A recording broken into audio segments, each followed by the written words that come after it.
opinião dos nossos convidados é de inteira responsabilidade deles e não corresponde necessariamente à linha editorial da Brasil Central. Olá para você que nos acompanha, muito obrigado pelo carinho dessa audiência extraordinária que cresce a cada dia.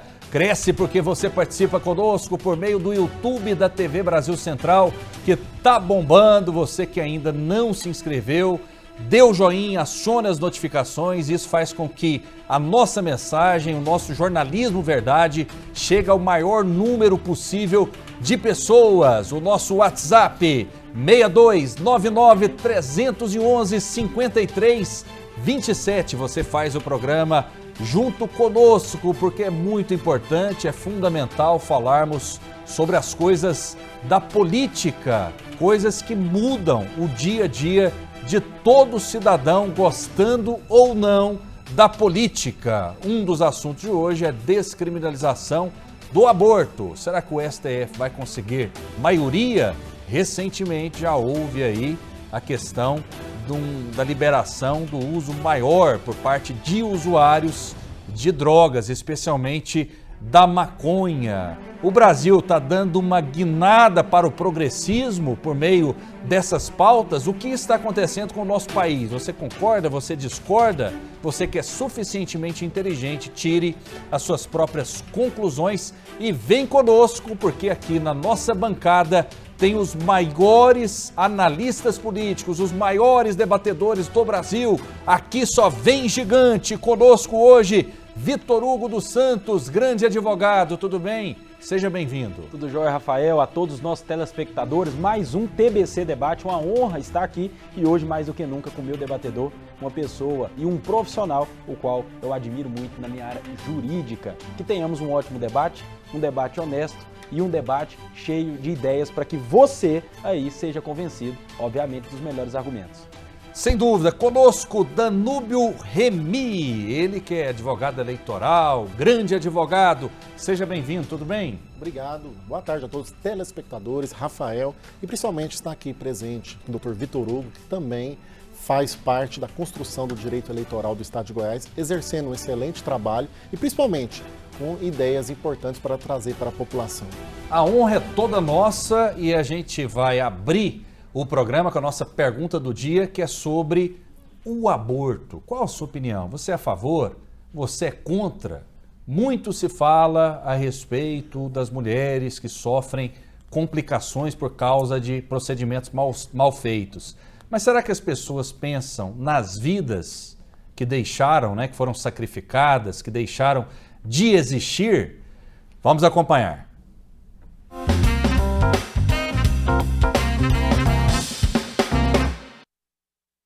O julgamento foi marcado pela presidente do Supremo Tribunal Federal, Rosa Weber, para ser realizado de hoje até a próxima quarta-feira em plenário virtual. O primeiro voto, ainda na madrugada de hoje, foi de Rosa Weber, a favor da descriminalização do aborto até a 12ª semana de gravidez. Já o ministro Luiz Roberto Barroso colocou no lugar de seu voto um pedido de destaque, travando a votação no plenário virtual e obrigando que ela seja levada ao plenário físico do STF. O processo foi movido pelo PSOL em 2017 e tem a relatoria de Rosa Weber, que está perto de deixar a corte. Ela deve se aposentar compulsoriamente em 2 de outubro, quando completa 75 anos. Na sessão virtual, não há debate entre ministros, que apresentam seus votos em um sistema eletrônico. Mesmo com a aposentadoria de Rosa Weber, seu voto continuará valendo após eventuais pedidos de vista ou de destaque. Nesses casos, vai depender da presidência da Corte escolher uma ação para pautar novamente o processo. Na ação, o pedido é para que não se considere mais crime no Brasil a interrupção voluntária da gestação de até 12 semanas. Hoje, de acordo com o Código Penal, comete crime a mulher que faz aborto ou quem provoca o aborto em gestante com seu consentimento. O procedimento pode levar à prisão. Atualmente, as exceções para a possibilidade de aborto são no caso de não haver outra forma de salvar a vida da gestante, se a gravidez for resultado de estupro e se ficar constatado que o feto é anencéfalo, com cérebro subdesenvolvido e crânio incompleto. E esse é o tema da nossa pergunta do dia. Descriminalização do aborto. Você é a favor ou contra? Muito bem, primeiro eu queria perguntar para os nossos debatedores se vocês conhecem algum caso de uma mulher que fez o aborto e foi presa. Vocês conhecem algum caso assim nesse sentido? Não, nenhum conhecimento. Conhece? Não, em relação à gestante que tenha provocado aborto, não. Em relação aos médicos, aos profissionais que exercem o aborto voluntário com a vontade da gestante, nós já vemos aí notícia de imprensa. Qual a opinião de vocês, doutor Vitor Hugo, a respeito dessa descriminalização do aborto? Bom, Rafael, em termos gerais, eu sou completamente contra. Como a própria reportagem já disse, nós já temos exceções. E a palavra é bem essa, exceção. Regra geral, não, sou completamente contra. Direito à vida é o direito que nós temos pilar, basilar, dentro dos nossos direitos e garantias fundamentais. É o direito e garantia fundamental mais importante, um pouquinho abaixo ali está a liberdade. Por óbvio, a Suprema Corte já enfrentou esse assunto em temas pretéritos, já se mobilizou e nós já temos 3 exceções. Se houver algum risco para a gestante comprovado, obviamente com laudo médico, fruto de estupro e feto anencefalo. O que me causa estranheza, nesse presente momento, é nós retomarmos um julgamento na Suprema Corte em que, mais uma vez, esse é um assunto do parlamento. Por exemplo, tramita no Congresso Nacional o Estatuto do Nascituro, em que aquele poder que tem as funções típicas de legislar tem que enfrentar o tema. Mais uma questão que nós vamos levar para a Suprema Corte e a Suprema Corte, mais uma vez, vai fazer uma decisão de algo que o Congresso Nacional deveria legislar. Volto a ressaltar, por exemplo, que a Rosa Weber deixou seu voto que até a 12ª semana ela é de acordo com, obviamente, interromper a gravidez. E se eu te disser que até o 16º dia, os principais vasos sanguíneos do feto, juntamente com a formação do coração, já está quase feito? E se eu te disser que no 20º dia, o coração já bombeia líquido? Bom, 12 semanas, nós já temos um feto sensitivo e podemos, de alguma maneira, através da Suprema Corte, numa decisão judicial, interromper a gravidez? Muito se fala das poucas vidas, né, que não suportam o aborto, no caso da mãe, quando vão em clínicas clandestinas, tentam o aborto por si só, e pouco se falam das vidas que deixaram de nascer. Garanto a você que a proporção ela é muito maior. O grande problema é que nós vivemos numa era que ficou muito fácil relativizar direitos e garantias fundamentais. Ontem, por exemplo, a Suprema Corte flexibilizou o direito à propriedade privada. Hoje, o direito à vida. E amanhã? Não pense que isso está longe de você. Cada dia que passa, isso vai chegar no seu quintal e vai interferir na sua vida diretamente. Respondendo a sua pergunta, Rafael, sou contra. As exceções e pequenas exceções já estão delineadas. Doutor Danúbio Remy, qual a sua posição sobre o aborto?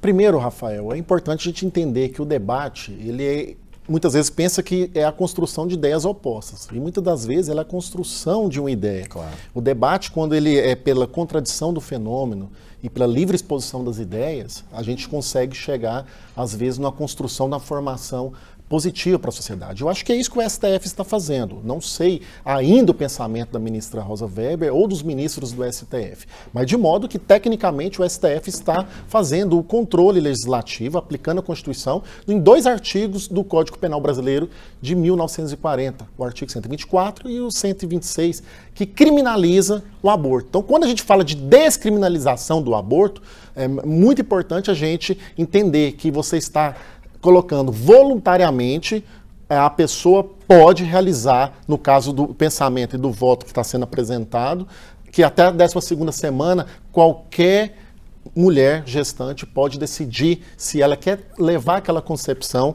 de ter o filho ou não. Ou seja, descriminalizando, deixando de ser crime.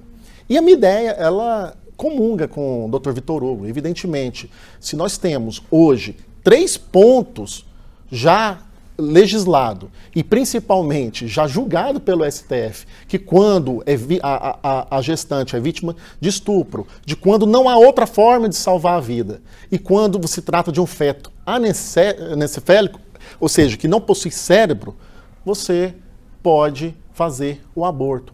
Então, se você está ali fazendo a ponderação de princípios da Constituição Federal, e foi muito bem relatado aqui pelo Dr. Vitor Hugo, nós temos o quê?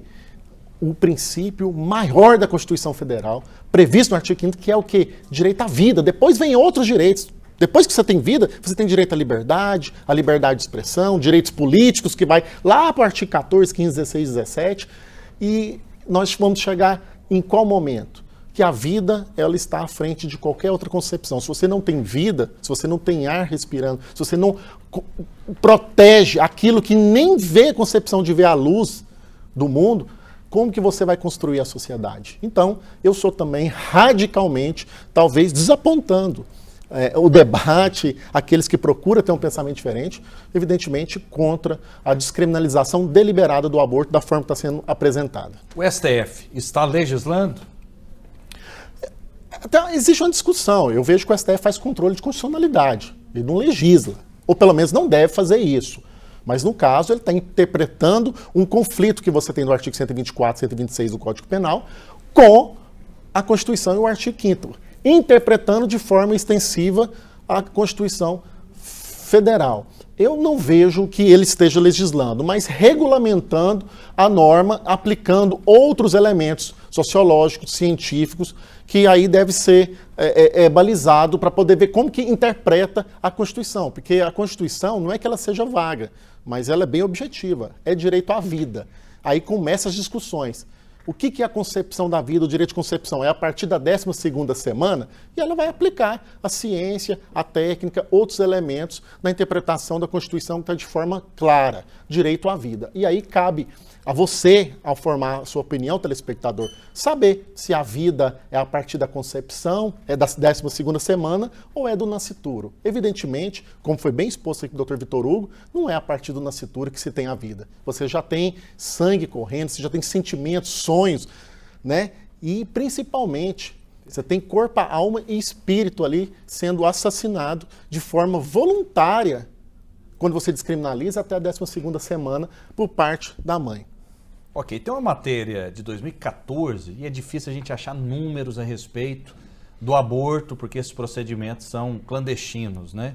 Mas o que me chama a atenção é sempre um tipo de abordagem, né? Olha o título dessa matéria aqui da Câmara dos Deputados. Aborto é um dos principais causadores de mortes maternas no Brasil. Só que olha o que diz a matéria e, na minha opinião, é uma contradição e uma inversão total de valores. No Brasil, cerca de 800 mil mulheres praticam abortos todos os anos. Dessas, 200 mil recorrem ao SUS para tratar as sequelas de procedimentos mal feitos. Só que apenas cerca de 400 mulheres morrem por conta desses abortos mal feitos, desses procedimentos. Enfim, as pessoas pensam que a vida de 400 mulheres é mais importante do que a vida de 800 mil crianças que deixaram de nascer. Foi exatamente o que eu falei, Rafael, porque há uma inversão de valores nesse sentido. Veja a proporção, acompanhe o raciocínio. 800 mil mulheres cometem, realizam e fazem o aborto, resultando numa proporção de 400 mortes, correto? Esses são os dados? Sim. Veja bem, o holofote, o foco, vai justamente nas 400 mulheres que perderam a vida ao praticar um ato clandestino. E as 800 mil vidas que deixaram de existir. Esse é o pensamento. Essa é a visão. É justamente nessa inversão de valores que nós não podemos entrar e que nós temos que enfrentar de uma maneira muito honesta, principalmente de maneira intelectual. Se são 800 mil mulheres que de alguma maneira cometem um aborto e fazem com que uma gravidez seja interrompida sem que o feto seja gerado, de um outro lado nós temos uma minoria pequena de 400 mulheres que perdem as suas vidas ao realizar procedimentos clandestinos. Ora, devido às 400 mulheres, então a gente descriminaliza? Nós não vamos ter mais nenhum tipo de aplicabilidade do que já foi decidido pela Suprema Corte? E se tornar a exceção a regra, fazem a proporção. 800 mil mulheres, 400 mortes. É obviamente que a vida das mulheres importam. Nós temos que buscar outros mecanismos para que essas vidas sejam resguardadas. Agora, não podemos deixar de lembrar das 800 mil vidas que deixaram de vir ao mundo. Aí vem a minha crítica. É justamente nesse tipo de ponderação que eu gosto de, tecnicamente, de maneira matemática, fazer os cálculos e demonstrar que existe uma inversão de valores. Temos participações aqui no nosso WhatsApp, 6299-311-5327. Meu nome é Marco Aurélio e moro em Catalão, Goiás. Sou contra o aborto porque acho que é da natureza humana relativizar tudo, até a vida. E isso não pode acontecer. Imagina se o aborto fosse descriminalizado. Será que as mães de Pelé, Einstein, Ayrton Senna e tantos outros seres humanos incríveis teriam nascido? A humanidade perderia muito, então sou contra o aborto. E tem uma história tão interessante que é da mãe do Cristiano Ronaldo, que disse que tentou abortá-lo. Agora você imagina, naquele momento de desespero, muitas vezes, né, aquele aborto tivesse acontecido.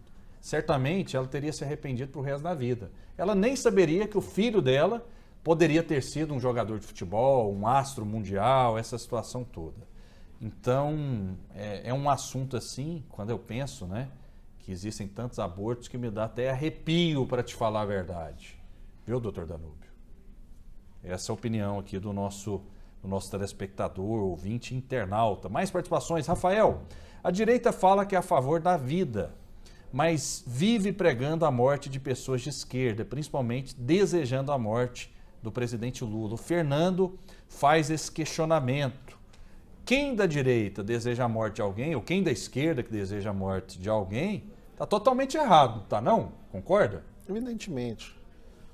E essa é uma análise que é feita, né, Rafael? Pega-se a exceção, torna a exceção numa regra, existe excesso dos dois lados e até mesmo no centro, e faz uma taxação dessa. A direita deseja a morte das pessoas de esquerda, do presidente da República. É obviamente que vai existir excesso dos dois lados, que esses excessos sejam coibidos. Taxar direita e esquerda de pessoas que querem a morte de alguém, ou que pensa de maneira, né, completamente oposta a ela no campo ideológico, isso é completamente assim, fora, né, das razões e fora da proporcionalidade. Sem dúvida, né? É isso que acontece. Vamos falar sobre o sindicato que representa os trabalhadores autônomos do comércio de Sorocaba, no interior de São Paulo. Passou a cobrar 12% do salário de todos os profissionais da categoria, sendo eles associados ou não. Quem não quiser participar da convenção coletiva precisa pagar R$ 150 de taxa ao grupo em até 10 dias. A denúncia foi feita por Ramiro Rosário, vereador de Porto Alegre, pelo PSDB, apesar de morar em outro estado. O Sindicato dos Empregados e Agentes Autônomos do Comércio tem respaldo legal para cobrar a chamada contribuição assistencial, mesmo de trabalhadores não sindicalizados. Essa foi a decisão do Supremo Tribunal Federal no último dia 11. Esses sindicatos trabalham para os trabalhadores ou esses sindicatos, infelizmente, eles trabalham para seus grupos políticos, para determinadas ideologias? Doutor Danúbio, qual a sua visão sobre essa obrigatoriedade? Não há dúvida que os sindicatos têm sido, ao longo da história e dos anos, instrumento de aparelhamento político, seja qual for, seja qualquer grupo de trabalho que tenha, ou seja, os próprios militares, ou seja, o pessoal da Central Única dos Trabalhadores. Acho que a discussão aqui não é essa. A discussão que nós temos é um direito social. Nós estamos falando aqui sempre de direitos, que está previsto no artigo 7º da Constituição Federal, que prevê que o direito social, o direito ao trabalho, alguns direitos, eles são invioláveis, né? E nós temos a construção da sociedade, principalmente a sociedade moderna, após essa ferramenta que nós tivemos no mundo moderno, da Inglaterra, da industrialização, que é a necessidade de proteção do direito do trabalhador. Ou seja, é uma proteção que ela vem acima dos próprios direitos dos trabalhadores. E a ferramenta sindical é essa ferramenta prevista na própria Constituição Federal e prevista na legislação. Agora vamos falar de imposto e da obrigatoriedade, porque aí trouxe a discussão. Essa cobrança de 12% e quem não quiser tem que pagar R$ 150 por taxa de assistencialismo social ou a forma que foi dada o nome previsto pelo STF. Eu, particularmente, independente do sindicato e do aparelhalismo, do aparelhamento político, eu concordo com essa cobrança. Não estou falando do valor, Por quê? Porque se você não tiver o instrumento sindical, as convenções coletivas do trabalho, nós não teremos o direito social garantido para os trabalhadores. E aí os trabalhadores eles precisam se organizar. O que acontece muito é que as pessoas esquecem que também nos sindicatos eles são adstritos ao instrumento democrático. Eles devem eleger o melhor candidato. Depois que elege, não adianta reclamar. Eles devem entrar para dentro da política sindical e transformar o que está sendo aparelhado lá dentro, colocando as suas ideologias em prática. Mas a cobrança ela é válida porque você precisa fazer esse instrumento de contrapeso para garantir o funcionamento sindical. Independente da falha de qualquer sindicato, de qualquer central única dos trabalhadores e do aparelhamento político. Muito bem, daqui a pouco eu vou passar a bola para o Dr. Vitor Hugo falar sobre esse assunto, apenas para complementar aqui, para ele ficar mais à vontade a respeito de falar sobre esse tema. O presidente Lula defendeu o fortalecimento de sindicatos e a elaboração de regras para disciplinar a relação de trabalhadores com plataformas digitais. Lula fez as declarações em Nova York durante um pronunciamento ao lado do presidente dos Estados Unidos, Joe Biden. Vamos acompanhar o que Lula disse. Todas as pessoas que acreditam que sindicato fraco vai fazer com que o empresário ganhe mais, que o país fique melhor, está enganado. Não há democracia sem sindicato forte, porque o sindicato é efetivamente quem fala pelo trabalhador para tentar defender os seus direitos. Eu já disse aos sindicalistas americanos que a minha admiração pela visão que o presidente Biden tem do sindicato vem do primeiro discurso que ele fez na posse dele, quando ele disse textualmente: a riqueza dos Estados Unidos não foi feita pelos empresários, foi feita pelos trabalhadores. Essa é a mais pura verdade. Dr. Vitor Hugo, Lula, um sindicalista que mais tarde chegaria à presidência da República, defendendo o imposto sindical, sempre defendeu, obrigatório. Qual a sua visão sobre o pensamento de Luiz Inácio Lula da Silva a respeito desse tema? Bom, Rafael, eu sou um liberal convicto, isso não é novidade para ninguém.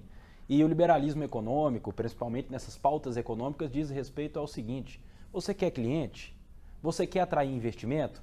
Que tenha algum tipo de atração, que tenha alguma vantagem para que você pegue o seu dinheiro e aloque em algum determinado local. Não seria sindicato que seria compulsório, pelo contrário.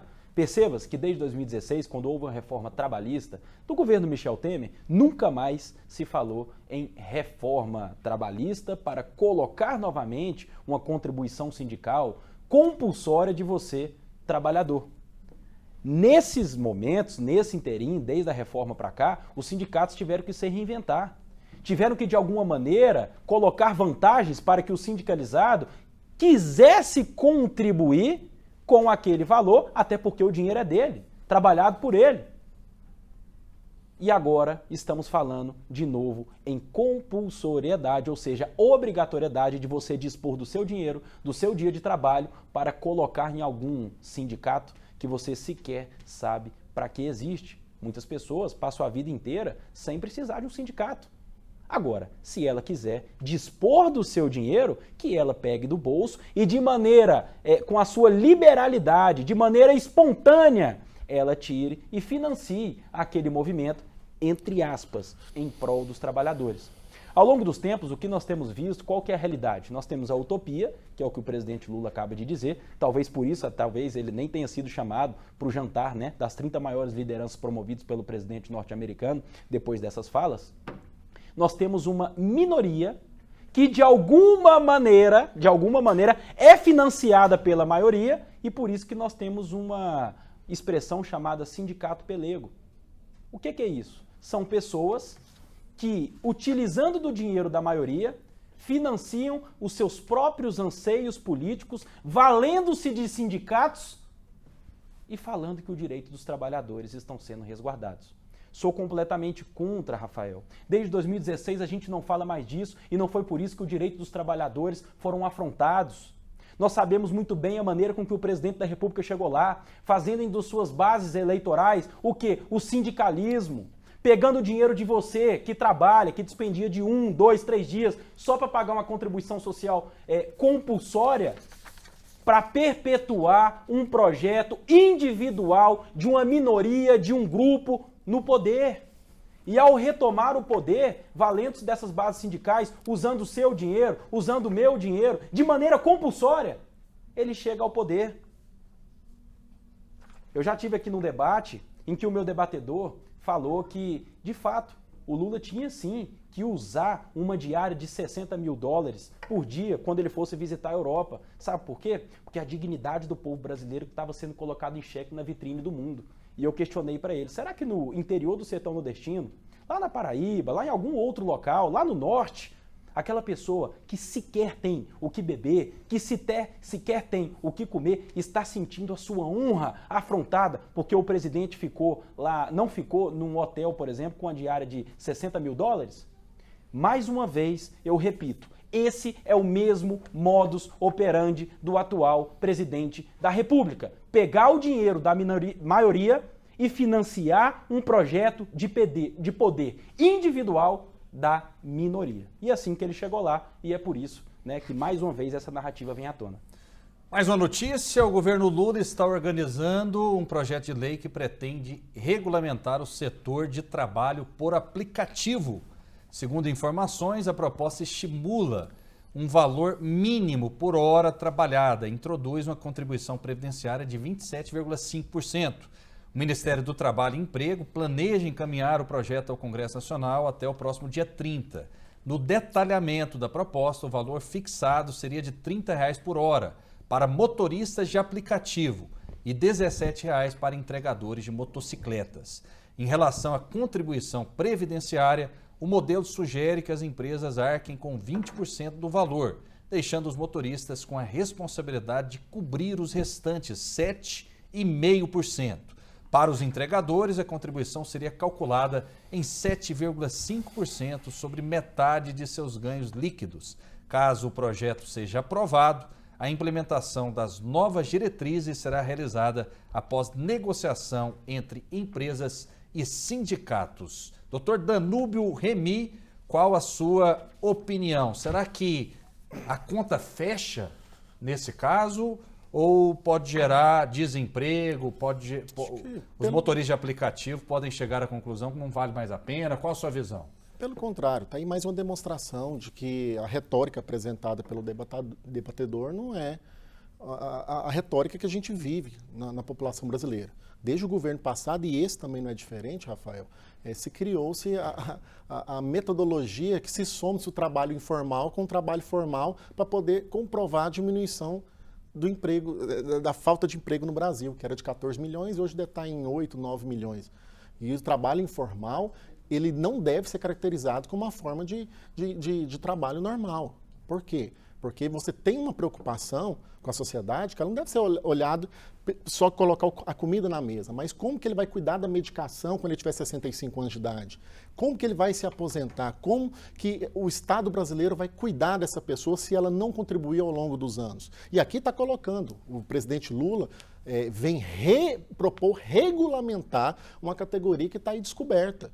Na prova de que há necessidade de convenção coletiva, sim, e de que sempre o empresário, o liberalismo econômico, muitas das vezes, não tem conhecimento e não reconhece a dificuldade e principalmente a falta de isonomia dos trabalhadores no Brasil. E isso está em todos os lugares. Quando você vê a mulher ter um salário diferente do homem, a falta de oportunidade da mulher, a falta de inserção daqueles ex-detentos no mercado de trabalho e vários outros problemas que nós temos no Brasil. E aqui nós temos uma categoria muito grande que presta um serviço que hoje nós temos como fundamental e essencial, porque quando você coloca motoristas de aplicativos, você envolve até aquele entregador da farmácia, que está ali trabalhando, certo? Às vezes mais que a hora regulamentada por lei, mais do que 40 horas semanais, e não tem sequer, se ele sofre um acidente, quem vai cuidar dessa pessoa, qual o salário que ele vai receber para poder cuidar dessa família. Então a pessoa está ali, não pode nem sofrer um acidente, a pessoa não pode nem adoecer.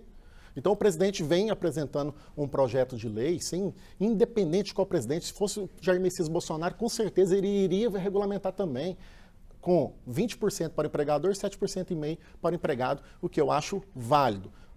Quem vai pagar essa conta? Com certeza vai ser o consumidor. Aí está o liberalismo econômico. Com certeza não vai ser o aplicativo, vai ter um aumento de preço, vai ter uma inflação nisso, mas a gente tem que olhar pelas minorias. A gente não pode ficar governando apenas pela maioria. E eu defendo sim que tenha essa contribuição de 27,5% para que a gente possa resguardar o direito dessas pessoas que exercem um trabalho essencial hoje para a sociedade brasileira. Doutor Vitor Hugo, 1 minuto. Só trazer um dado, é bom trazer de uma maneira bem clara, que os empregos formais de 2022 para 2023, no primeiro semestre, caíram em 44%.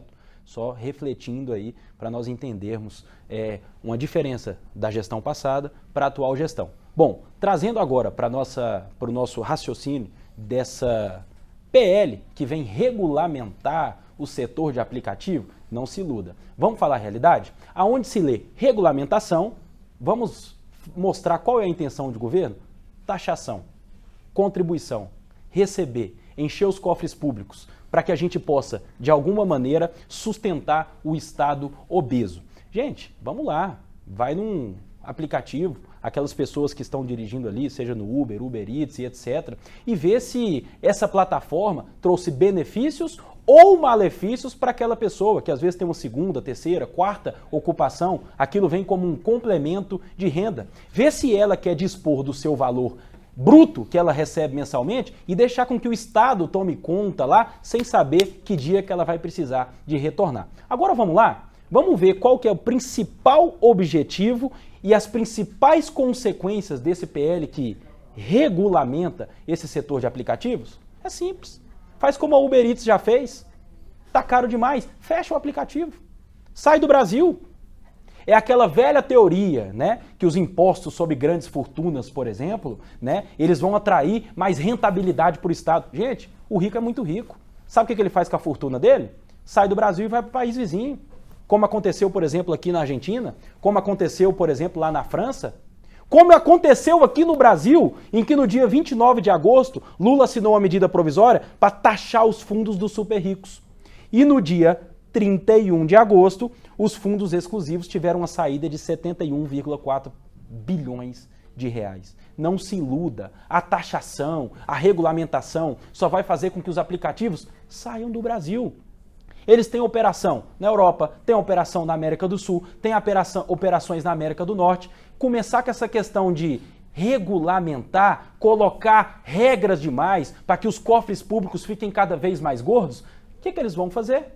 Pegar esse aplicativo, fechar e vão para outro país. E aí sim, mais uma vez, aquela pessoa de baixa renda vai ficar prejudicada, porque aquela maneira que ela tinha de receber mais, como um segundo trabalho, um terceiro trabalho, uma complementação de renda, já não vai ter mais. Nós teremos o quê? Mais desemprego, mais empregos informais e mais pessoas em situação degradante. Não se iluda. Com o atual governo, todas as vezes que você lê regulamentação, passa um traço e leia-se taxação. E será que isso passa no Congresso ou não? Sim ou não, para a gente avançar para outro tema?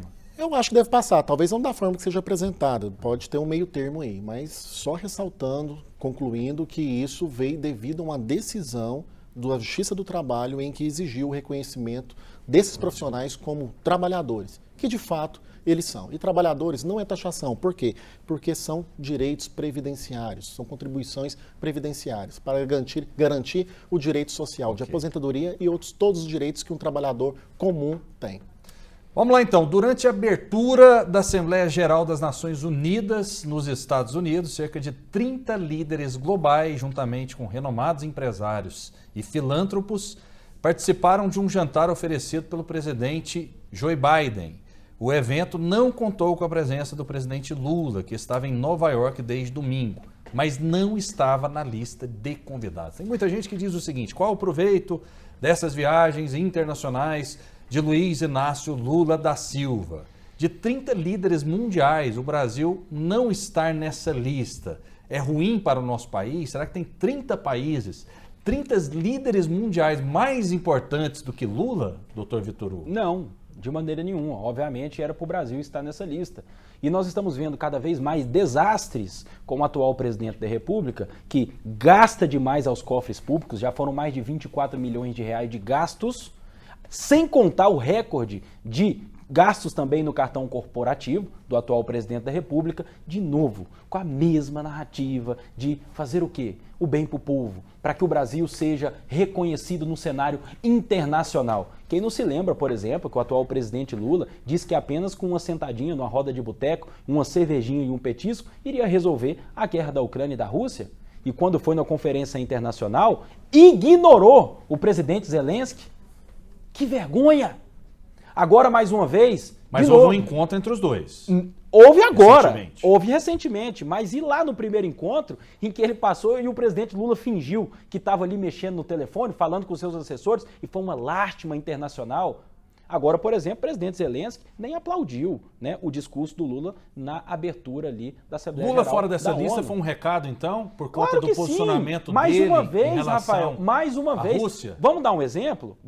É claro que o Joe Biden não dá pra gente tirar muito de exemplo por que vem acontecendo aí, algumas sinalizações, muitas vezes, que ele não tá em si. Mas, por exemplo, quando a gente vê aquele debate, aquele bate-papo entre o presidente dos Estados Unidos e o presidente do Brasil, que ao final o Lula vai cumprimentar, ele sequer cumprimenta, ignora o Lula mais uma vez, vai fazer um jantar mais uma vez. Lula não está entre as 30 lideranças. A narrativa, mais uma vez, é conquistar de novo a confiança do cenário internacional, que não é o que nós estamos vendo. Lula está sendo ignorado e gastando os cofres públicos, o dinheiro do povo, com diárias exorbitantes, um pedido de avião de 400 milhões e mais de 24 milhões gastos até o presente momento. Ok. Doutor Danúbio, qual a sua visão? É desonroso para o Brasil não estar na lista dos 30? De forma alguma. Essa questão de estar em lista, a gente querer pautar a agenda internacional do presidente Biden, sendo que dias antes os dois estiveram juntos numa reunião exclusiva, inclusive essa questão sindical, e se estão se colocando aqui no Brasil o sindicato da esquerda, essa aproximação que o Biden quer ter com o sindicato lá, porque lá o sindicato apoia o Trump. Está muito claro isso. E quem quer uma aproximação com o Lula, para poder ter essa aproximação sindical, é o próprio Biden. Os dois estiveram juntos. Agora a agenda era resolver a questão da guerra da Ucrânia, no qual a Constituição do Brasil prevê que o Brasil tem, lá no preâmbulo da Constituição, ele prega a paz, a harmonia, não a guerra. Agora sim, você fazer o equilíbrio entre a relação comercial fortíssima que você tem entre Brasil e Rússia, e ao mesmo tempo o presidente não concordar com a invasão à guerra da Ucrânia, esse equilíbrio ele é muito dificultoso e ele demanda muita sabedoria e muita cautela. E eu acho que o presidente ele conseguiu fazer isso de forma salutar. De forma que, questão de ignorar, nenhum presidente da República foi mais ignorado no cenário americano, latino, internacional do que o ex-presidente Jair Messias Bolsonaro. Nenhum presidente. Agora você fala que um dirigente da ONU está sendo ignorado num jantar de 30 pessoas, acho que o caminho não é por aí. Eu acho que o Brasil está caminhando bem de forma internacional e é importante para o mercado interno. E aí nós estamos falando só de 9 meses de governo. Não estou defendendo o atual governo e não estou fazendo uma profecia que esse governo vai dar certo. Eu espero que dê certo. Mas você não pode julgar 9 meses de governo em detrimento de 4 anos que nós tivemos. Vamos lá. Presidente nacional do PT, Gleice Hoffmann, criticou ontem a Justiça Eleitoral e a atuação do Supremo Tribunal Federal durante uma sessão na Câmara dos Deputados. Vamos ver o que ela disse. Eu queria falar das multas do Tribunal Superior Eleitoral. Os valores ditos aqui, 750 milhões, 23 bilhões. Gente, isso não é multa execuível. Não tem como pagar. Nós não temos dinheiro. Elas não se referem apenas à aplicação dos recursos para cota. Elas trazem taxas, trazem juros, trazem correção e mais, trazem a visão subjetiva da equipe técnica do tribunal, que sistematicamente entra na vida dos partidos políticos, querendo dar orientação, interpretando a vontade de dirigentes, a vontade de candidatos. Não pode ter uma justiça eleitoral, que, aliás, é uma das únicas do mundo. Um dos únicos lugares do Brasil que tem justiça eleitoral, do mundo, é no Brasil, que tem justiça eleitoral. O que já é um absurdo e custa 3 vezes o que custa o financiamento de campanha para disputa eleitoral. Tem alguma coisa errada nisso. Talvez a gente devesse começar a olhar aí, para ver o que a gente pode mudar.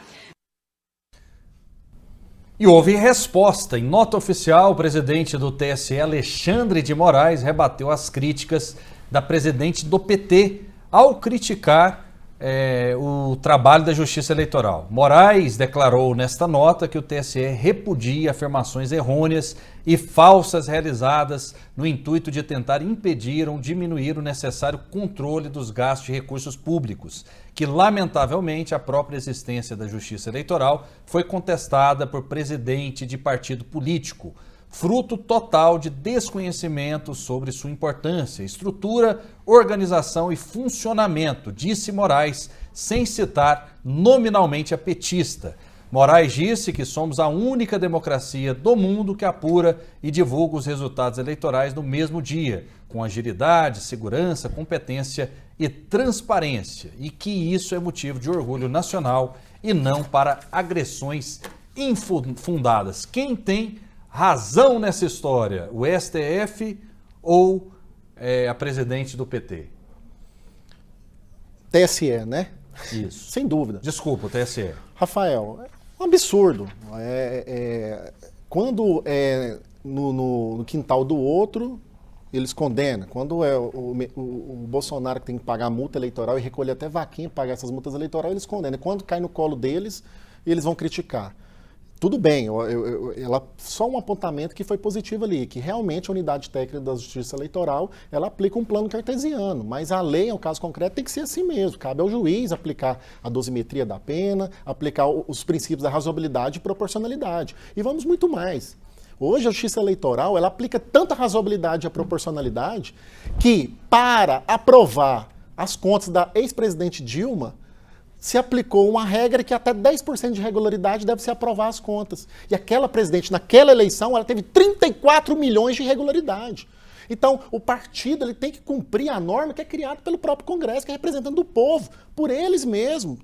E agora fazer um discurso desse infundamentado, por causa que a multa é inexequível, e mais, a cada mini-reforma eleitoral nós temos justiça eleitoral aí, diminuindo e anistiando as multas eleitorais por causa que é inexequível. Se é inexequível, nós temos que, mais do que multa eleitoral, aplicar uma dosimetria da pena que torne inelegível o presidente de partido que comete fake news, que aplica, que desvia recursos, que avança mais de 10%, que é o razoável e proporcional entendido pela Justiça Eleitoral, de irregularidades formais. Então, eu vejo que a manifestação da presidente do PT, além de infeliz, ela não segue nenhuma técnica. E um dos maiores avanços, eu acho que o Brasil está de parabéns por ter uma justiça especializada eleitoral, que é formada não por um juiz específico, mas por juízes que fazem rodízio, formado pela Justiça Federal, pela Justiça Local e principalmente por juristas, por quadros aí da advocacia e da OAB. Comentário infeliz que Alexandre de Moraes, mais uma vez, de forma sagaz e muito rápida, apresentou a resposta adequada. Doutor Vitor Hugo, para quem defende o Bolsonaro como o senhor, numa briga entre a presidente do PT e Alexandre de Moraes, como que o senhor fica nessa história? Alexandre de Moraes é fácil. Se tem um PT de um lado, é só você ir para o lado seguinte que você está correto. Mas vamos lá. Rafael, eu sou um atuante da Justiça Eleitoral. Sou um advogado novo, porém eleitoralista. Meu debatedor, ele tem muito mais anos de experiência, muito mais anos de bagagem, mas o pouco que eu já tenho atuado, pouco que eu tenho de profissão, eu digo uma coisa. Bom, atuo no Tribunal Superior Eleitoral e eu atuo também no Supremo Tribunal Federal. No TSE, eu atuo em uma AIGE, a famosa AIGE, é uma ação poderosa que tem na Justiça Eleitoral que gera cassação de mandato e inelegibilidade por parte daqueles que ocupam o polo passivo se houver uma condenação. Eu estou lá defendendo alguns políticos de direita, alguns parlamentares eleitos de Goiás e de fora de Goiás, porque eles estão sendo acusados, sabe de quê? Ataques ao sistema eleitoral, juntamente com um tal ecossistema de desinformação. O que isso quer dizer? Que os questionamentos válidos às urnas eletrônicas, que até o próprio Flávio Dino fez, que algumas personalidades da esquerda também já fizeram, né, levaram essas pessoas a responder uma ação judicial. Legitimamente eleitos pelo povo agora estão lá no TSE aptos a serem julgados e perderem seus mandatos, porque em algum momento questionou a justiça Eleitoral. Da mesma forma, no Supremo, aqueles inquéritos abertos de ofício em que o Supremo Tribunal Federal ele investiga, ele é a vítima e ele julga, tem lá também ataques aos sistemas democráticos. Falou da urna eletrônica? Vai para um dos dois, ou no Supremo ou no TSE, políticos de direita, o qual eu defendo aqui. De maneira reiterada, vamos lá, a Gleisi Hoffmann acaba de fazer um ataque à justiça eleitoral. Será que ela foi inclusa no inquérito do Supremo Tribunal Federal? Ou se ela se tornou ré, claro que não dá mais tempo, mas em alguma dessas AIDs no TSE? Ou foi só uma piada de mau gosto que merece apenas um repúdio? Quem dera eu, se os políticos, o qual eu defendo, convictos de direita, ligados a partidos de direita, recebessem apenas uma nota de repúdio. Nós estamos enfrentando processos judiciais duros. Processos judiciais que a regra do jogo está mudando, juntada de documentos todos os dias, mesmo apresentada a defesa lá atrás. E aí? Eu trocaria essa nota de repúdio feita pelo Alexandre de Moraes por estar no polo passivo, não só no inquérito no Supremo, mas como também nas AIDs no Tribunal Superior Eleitoral, de todos aqueles que foram eleitos legitimamente e são de direita. Vamos lá, mais um assunto polêmico. A CPI dos atos de 8 de janeiro foi interrompida ontem por 5 minutos após um bate-boca entre os deputados federais Nicolas Ferreira e Jandira Fegali, em meio ao depoimento do blogueiro Wellington Macedo, preso por participar de suposto plano de armar uma bomba no aeroporto de Brasília. Nicolas atacou deputados da esquerda ao mostrar postagens de um deputado do PSOL com comentários ofensivos ao ex-presidente Jair Bolsonaro. A intenção foi rebater essas falas governistas que rotulam os integrantes da direita. Vejam só o que aconteceu. Daqui a pouco, quando extirparem a direita no Brasil, extirparem os cristãos no Brasil, ninguém mais vai sentir falta. Não me venham com mentiras aqui, porque enquanto a gente tiver fôlego, a gente vai destruir essas mentiras aqui de gente que não tem moral para falar em amor de Deus e moral, muito menos para falar da justiça dele. Presidente, deputada Jandira Fegali me solicita tempo de resposta. Entretanto, como eu já fiz em outras reuniões aqui, inclusive negando outro dia ao senador Moro o direito de resposta, no capítulo 5 do uso da palavra, no seu artigo 14, fala aqui no direito de resposta. Mas no inciso 8 diz para explicação pessoal em qualquer fato da sessão, etc, etc. Mas ao final está explícito, não sendo a palavra dada com essa finalidade, direito de resposta, a mais de 2 oradores na mesma sessão. No caso, eu já concedi hoje direito de resposta à senadora Damares e ao deputado pastor Henrique. Então, eu realmente não tenho condição de dar direito de resposta. Mas eu não agredi a senadora Damares. Ela deu uma explicação. Passa a palavra. Este moleque precisa de resposta. Isso é um moleque. Moleque, eu teria vergonha de ser moleque. Isso é um moleque. Esse moleque precisa de resposta. Moleque precisa de respeito. Ele quer respeitar a sua deputada, assim como você. Eu peço que a gente... Nesses termos, eu não vou dar direito a ninguém, não. Nesses termos,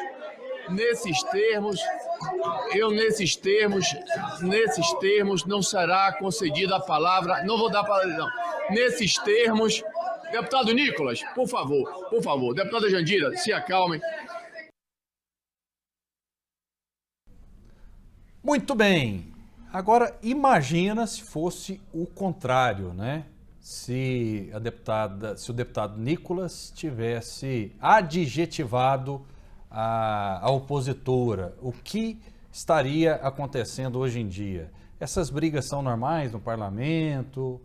Como que o senhor vê isso, doutor Danúbio? A gente não pode encarar situações de quebra de foro, como nós estamos vendo ali, absurdo de um dos lados. Quebraram um decoro, então. Quebra de foro e decoro, né? Uhum. É como se fosse normal. A gente não pode encarar a normalidade como normalidade. Agora, tem se tornado corriqueiro, sim. E não é de agora, esses fatos têm acontecido. Agora eu vejo ali o Nicolas sendo ofendido, sendo chamado de moleque, um parlamentar que foi eleito um dos mais bem votados do país, mas também em outra sessão, lá dentro do plenário, ele colocou uma peruca, atacou as outras pessoas, atacou opiniões de pessoas de forma deliberada também, o que não justifica o fato. Então, assim, nós estamos num momento difícil, em que o debate ele está deixando de ser propositivo, como nós estamos fazendo aqui na TBC.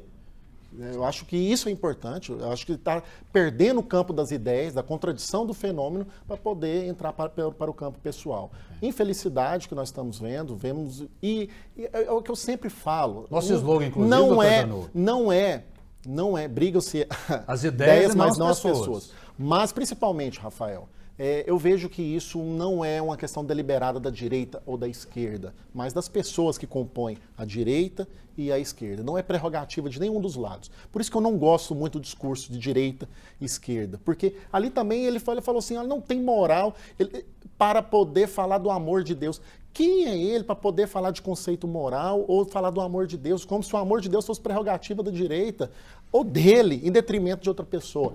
Então, você vê ali uma ação e reação de forma infeliz e a nação brasileira à mercê desses tipos de políticos, tanto da direita como da chamada esquerda. Doutor Vitor Hugo, quem tem razão nessa história? Bom, Rafael, o parlamento, justamente, é claro que não suporta tudo, mas é para esse tipo de discussão. Claro que não pode descer muito o nível, mas parlamento é lugar de ideias. Tanto é que eu sou um defensor ferrenho do que nós temos ali, algumas prerrogativas na Constituição Federal, lá no artigo 53, das imunidades materiais, em que os parlamentares têm imunidade para voz, voto e opinião. E, obviamente, se não tiver nada atinente ao debate parlamentar, ele vai ser responsabilizado por isso, e nós já temos jurisprudência sedimentada. É claro, Rafael, que ali a gente está falando da CPMI do 8 de janeiro, e a cada dia que passa essa história fica mais mal contada. Nós ainda não chegamos numa conclusão, mas várias histórias mal contadas estão acontecendo lá. Eu prefiro focar no objeto da mensagem.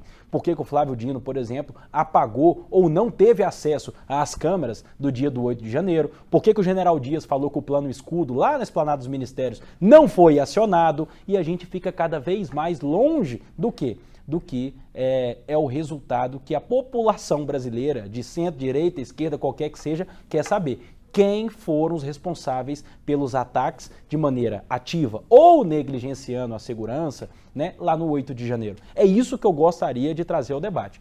Chamou de moleque, chamou disso, chamou daquilo, nós estamos no parlamento, eles têm imunidades, claro que não pode baixar muito o nível, mas está dentro das suas prerrogativas. O que eu quero saber é quem foram as pessoas que negligenciaram a segurança do 8 de janeiro e permitiram a entrada daqueles manifestantes, tá, que acabaram depredando o patrimônio público no dia 8 de janeiro. É isso que eu gostaria de saber. Agora, se ele é moleque, se ele é babaca, se é isso, se é aquilo, tá no parlamento, se achou ofendida, vai lá, faz uma representação no Conselho de Ética ou então faz uma queixa-crime no Supremo Tribunal Federal, mesmo sabendo que eles têm imunidade parlamentar. Temos participações no nosso WhatsApp, também no nosso YouTube. Passando apenas para dizer que estou ligada no debate, que sou uma grande fã do Dr. Vitor Hugo. Ele é demais. Grande abraço a todos. Dani Alves, fazendo esse elogio a você. Obrigado, Dani. Vamos lá. Bolsonaro estava isolando o Brasil do mundo, lá fora, para então dar o golpe, como afirmou Mauro. Com relação à delação premiada, vocês querem mais 20 anos de regime de ditador? Está falando da delação premiada aqui. Muito obrigado pela participação. Samir, olá, você acha que um presidente que veio do sindicalismo seria contra os sindicatos? Vocês têm muito que aprender. Se querem um presidente contra os sindicatos, trabalhem muito mais para as eleições de 2026, senão a taca será maior ainda. Outra coisa para o entrevistado que é contra o PT. Se ele reclamou dos 100 bilhões que o PT deu para o governo Ronaldo Caiado. É o Samir fazendo essa provocação. Ele está falando do PAC Goiás, né? Agora tem que ver... Deu não.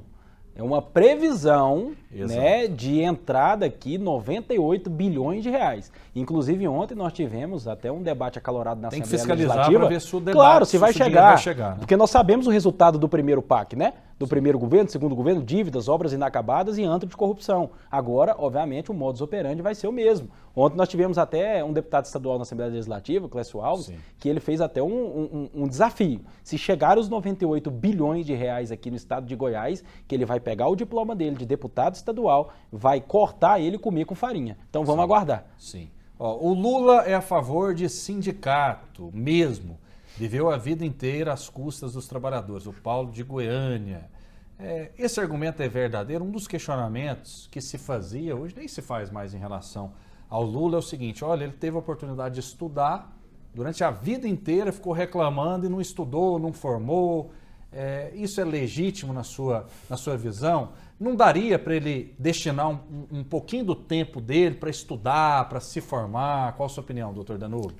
Primeiro que eu vejo que o Lula é formado num curso técnico específico. A gente precisa parar com esse discurso no Brasil, e nós já fomos governados por sociólogos que muitas vezes não fez um excelente governo, igual foi o governo de 2002 e 98 do presidente Lula, ou tão bom quanto.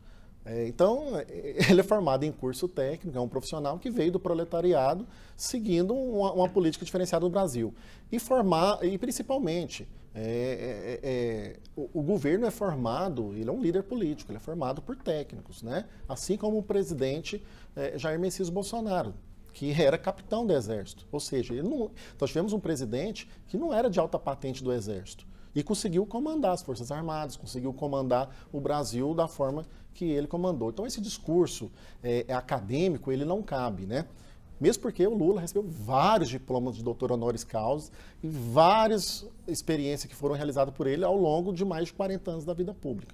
Agora a questão não é essa, a gente tem que aprender a separar, gente que começa a gente tem que ser republicano. Com 60, 70 anos, o questionamento quando era mais novo, não tinha essa oportunidade. Sim, mas assim, igual o questionamento, por exemplo, de colocar 98 bilhões desafiando chegar. O doutor Vitor Hugo está correto, é uma previsão orçamentária. E a execução é feita na ponta. Fez a previsão e o recurso deve chegar em Goiás. Então, assim, o Lula não está dando dinheiro para o governador Ronaldo Caiado. Ele está fazendo a previsão orçamentária de recursos e obras e investimentos que devem ser realizados para a população do estado de Goiás, independente da cor partidária. E o governador Ronaldo Caiado exerce isso da mesma forma. Ele exerce o governo auxiliando os municípios, independente da cor partidária. Não existe. É o governador que mais ajudou, por exemplo, a cidade de Goiás nos últimos anos, independente de lá ser governado pelo PT ou não. Então a gente tem que separar republicanismo de forma técnica e respeitar essas relações. E o governador Ronaldo Caiado entende isso e o presidente Lula também passou a entender isso.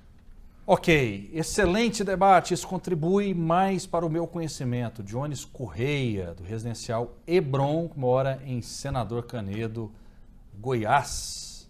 Vamos lá então, Lula bom governo? Ele discorda aqui, o João Mendes fazendo esse questionamento, não está gostando dos rumos aí do governo Lula. Olha só, o Lula nunca estudou, o negócio é que ele fez um curso técnico na última hora, foi pegar um certificado e com certeza esse certificado foi comprado. Agora eu não vou retirar a capacidade dele, porque ele tem inteligência pra caramba. Ele usou um termo aqui adjetivo, eu não gosto muito. A gente tem que filtrar aqui, mas ele fazendo uma crítica ao Lula. Muito obrigado, doutor Vitor Hugo. Infelizmente o nosso tempo acabou. Rafael, muito obrigado. Mais um TBC Debate, hoje em especial. Gostaria de dizer o quanto que, durante a minha trajetória, eu fico muito satisfeito ao ter um debatedor de tão altíssimo nível aqui no direito do estado de Goiás. Eu percebo, mais uma vez, que eu estou no caminho certo. Forte abraço, doutor. E esse debatedor é Danúbio Remy. Muito obrigado. Obrigado, Rafael, todos os telespectadores. Uma boa tarde, um bom final de semana. Obrigado, Vitor Hugo, por trazendo a construção de ideias importantes para a população do estado de Goiás. Muito obrigado, fiquem com Deus e até a próxima.